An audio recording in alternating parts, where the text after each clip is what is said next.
Question 1 from my name Jeff69. Oh, I love that guy. What is the meaning of life? Short answer, there is none. Long answer, I'm filming myself from the torso down right now. You really want my advice? Alright, next question. I've been dreading talking about FNAF AR for months now, so let's cross our fingers. Scott Cawthon asks, is FNAF AR a good game? Fuck. Five Nights at Freddy's AR, Special Delivery, or FNAF AR for those who hate words, was released on November 25th, 2019. The game was created by a studio called Lukyris, who gained the licensing from Scott Cawthon because God knows he couldn't make a good FNAF game. Me and many others were so hyped for this game. I mean, look at it made Markiplier canon, it has to be good. I even signed up for the early access, which I never got a code for, Lukyris. I will never forgive you. But alas, after months of waiting, the game releases, and it is without a doubt a FNAF mobile game.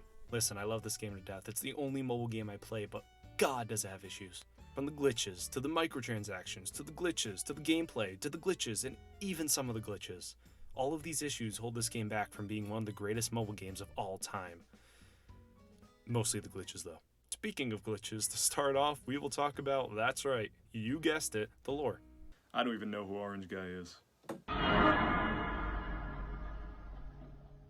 We all know that the FNAF lore is one of truly no controversy or disagreements. The story has a clear beginning, middle, and end, and anyone who disagrees is objectively incorrect. FNAF AR falls into what I like to refer to as the soft reboot of the FNAF series, which moves forward with the FNAF VR game and itself, along with any other future FNAF games. Probably. But how are FNAF AR and FNAF VR connected? No clue. I think it's pretty much the same thing with FNAF VR. From what I've seen, they haven't really added much lore-wise, but if I'm being honest, I don't really know. I could tell you that continues the story of Fetch the Dog and you wouldn't bat an eye, and there's a good reason behind that. When you think of FNAF lore, you may think of a nice little minigame giving some great insight on the story that is clear and concise, or perhaps a nice little minigame that reveals jack shit.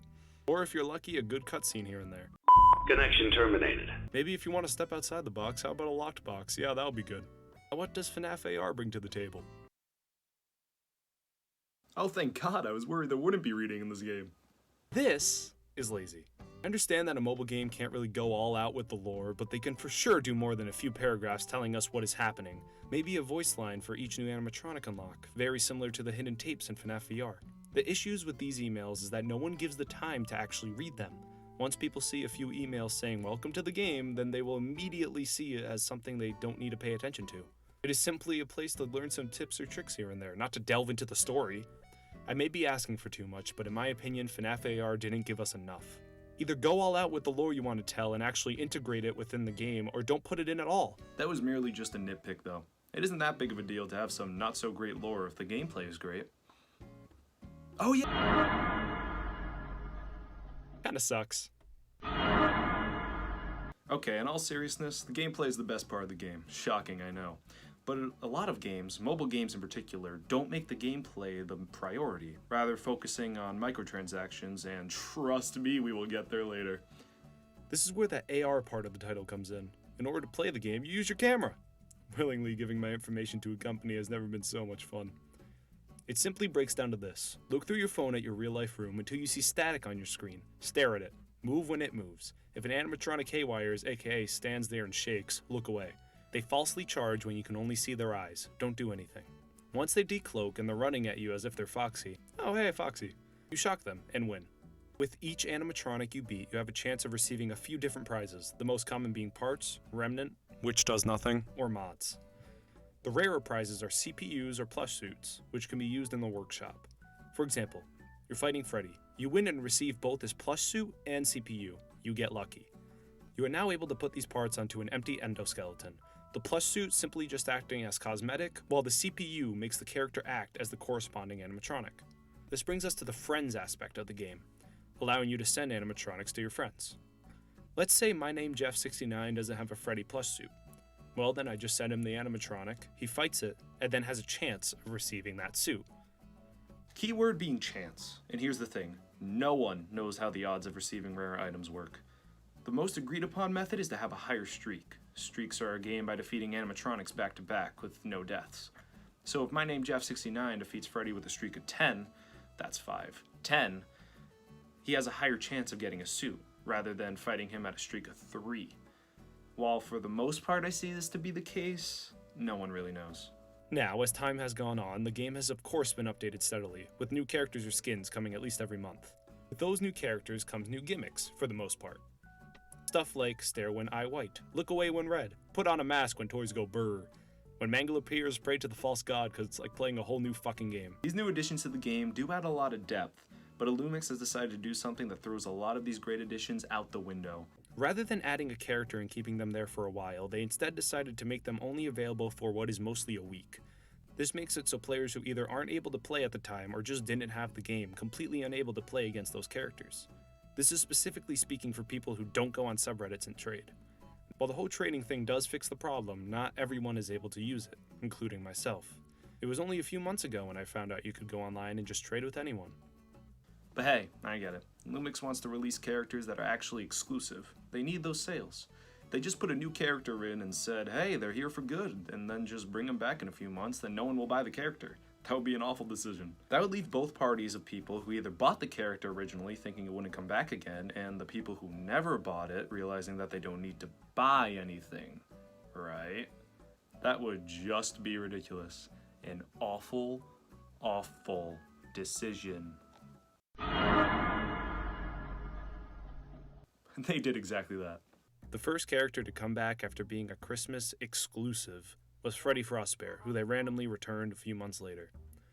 This was the first sign that buying a character in FNAF AR is pointless.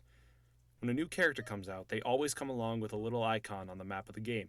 When tapping on this icon every 4 hours, you will receive a special prize of sorts. The best of these prizes being a lure for the new character. A lure will automatically bring that animatronic to you, allowing you to fight it and have a chance of receiving their suit or CPU. Or you could get a 100% chance of getting the suit for a small price of $40. Oh, did I say 100%? I meant more like 85. Because there's a decent chance that after purchasing an item for the game, it just doesn't give it to you.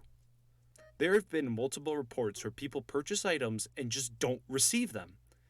They then have to go to Illumix themselves and wait what is sometimes weeks, even months, to get the item. This just makes it even more pointless to buy things from the store. When the glitches in your game make it so players can't receive paid items, then you know it's a glitchy hot mess. Over time, however, they have somewhat fixed these problems. Animatronics are now nowhere near as expensive as they were before. We are now mostly given skins, which are reskins of already existing animatronics. This started a few months back, the first skin being a toy Freddy with a VR headset on. He kicked off a month of arcade-themed animatronics, which ended with a new character, 8-Bit Baby, which admittedly was pretty neat. I originally thought that this would finish off the whole skin thing, but holy shit was I wrong. Ever since then, we have gotten 9 new skins, nearly one every single week. I'm not saying this is a bad thing, by the way. I think it's absolutely incredible that Illumix is doing this for fans, especially with what's been happening recently. It gives people like me something to look forward to every week, and I believe that Illumix needs to be highly praised for this. And they show no sign of stopping, even stating that by the end of August a brand new character will be released. With new skins still coming at a steady rate, I think that Illumix has really stepped up the game. In all honesty, this is an amazing game, and I think that anyone should play it, FNAF fan or not. Is what I would say if it wasn't for the glitches. Oh my god, the glitches in this game are bad. One of the worst glitches in this game is the aforementioned glitch in which a player's hard-earned cash is traded in for absolutely nothing in return, only to be thrown their lovely purchase a few weeks later. But that's not even close to being it. While this glitch has been patched out very recently, I still have to bring it up. The 90% glitch. More often than not, the game will load in only to stop at 90%. The only way to fix it would be to close the game and reopen it. While this doesn't sound like a huge deal, it really is. There were multiple occasions where I would open the game to collect some salvage and be hit with 90% just to say fuck it and close the game. The rare chance where I decide to give the game another shot, it would frequently do it again. I have gotten the 90% glitch 5 times in a row before. Okay, that's my rant on that. They have patched out this glitch, so don't really see it as a criticism, but I have also been seeing an 82% glitch recently. A lot less frequent, but it has happened. To keep in line with the quality of life glitches in the game that simply make the game more annoying to play, we have the recall glitch. After sending out an animatronic for salvage, they will eventually return with items for you to receive. Practically every time I go to get these items, the game glitches out, making it impossible to get the item without closing out the game. This is the worst when you have a high streak. You're simply trying to run in, grab your stuff, and leave without getting into a fight so you don't lose your streak, but this forces you to stay longer, making your chances of losing your streak even higher. While these are annoying, they aren't that bad.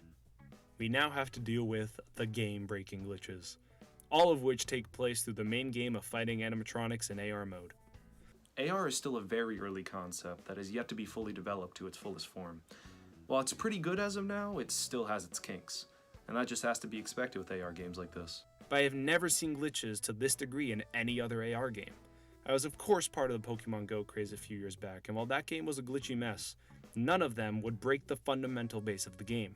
Even other AR games, such as that Harry Potter game my mother constantly plays, I have never heard of any complaints with the glitches in that game at all. It's just a well put together game. The main issue I'm getting at here with FNAF is game crashes. There have been multiple occasions where I'm playing the game, get a high streak, finally start fighting the animatronics I actually want, and after beating them, my game crashes. I lose my streak and don't get anything for beating the animatronic. This once happened to me nearly 4 times in a row as I was fighting a Shamrock Freddy skin my friend sent me. Every time I would beat him, the game would just freeze and I wouldn't get anything for it. The worst is when this happens with a lure, which people pay money for. I've used plenty of lures that result in nothing because the game crashes on me. Spending any amount of money in this game is an absolute gamble. You have a chance of not getting what you purchased or the thing that you purchased being ripped out from under you because of a glitch.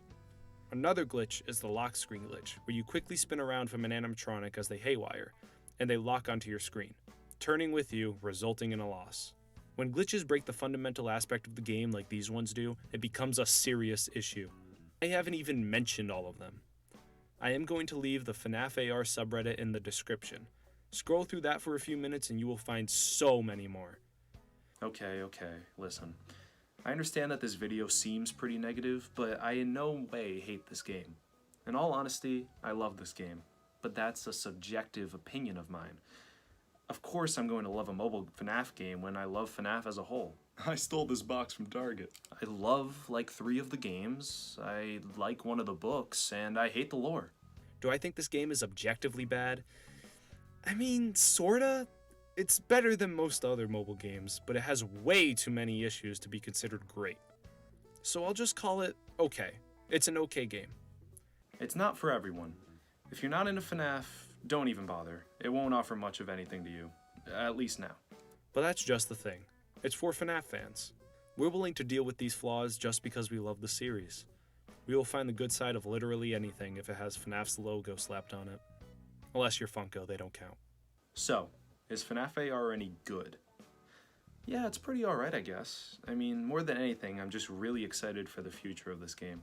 From what it seems, the game will get wild in the years to come, and I am fully ready for it.